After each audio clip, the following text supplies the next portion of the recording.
Assalamualaikum warahmatullahi wabarakatuh. Salam damai sejahtera, Om Swastiastu, Namo Buddhaya, salam kebajikan, Rahayu. Perkenalkan, saya Susanti Arya Berkat Mulaini dari Sekolah Dasar Negeri Putu Tawulu, CGP Angkatan 7, Barito Timur, Provinsi Kalimantan Tengah. Ini adalah tugas aksi nyata modul 1.2. Tugas aksi nyata modul 1.2 adalah melaksanakan rencana yang telah dituliskan pada refleksi 4P di bagian koneksi antar materi mengenai pengembangan diri yang sederhana, konkret, dan rutin serta dapat dilakukan sendiri dari sekarang.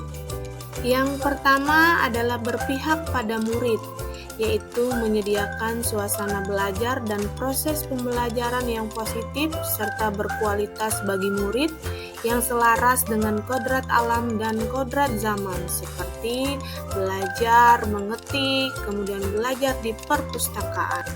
Nilai yang kedua adalah mandiri, yaitu mengikuti pelatihan yang mendukung profesi seorang pendidik secara rutin, selalu memberikan teladan melalui praktik baik yang menunjukkan profil pelajar Pancasila, seperti yang ada pada gambar, yaitu mengusahakan kemandirian siswa.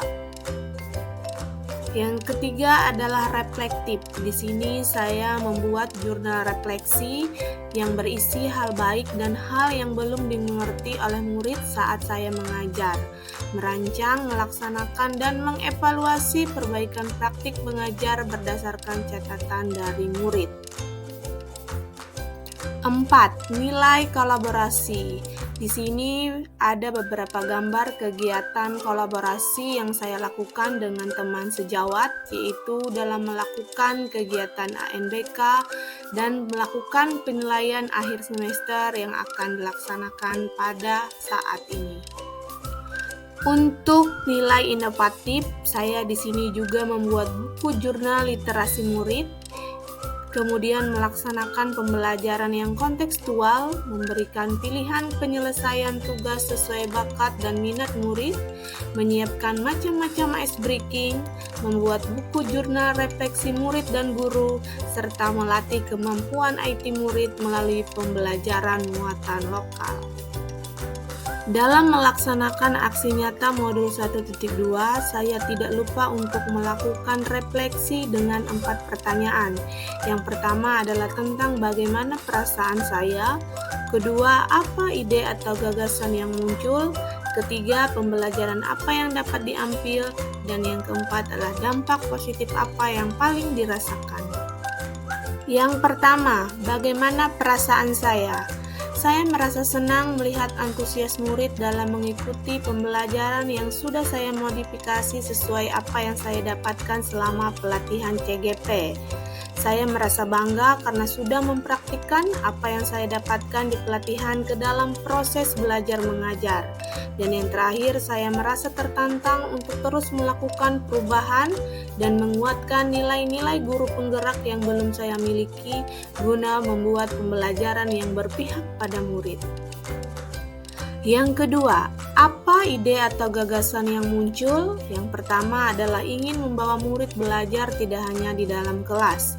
Yang kedua, mencari referensi terkait hal-hal yang bisa membuat murid lebih termotivasi untuk belajar. Yang ketiga, ingin lebih sering menggunakan media teknologi sebagai media pembelajaran agar murid lebih akrab dengan iptek. Yang terakhir adalah mencari referensi cara-cara membuat suasana belajar yang asyik dan menyenangkan.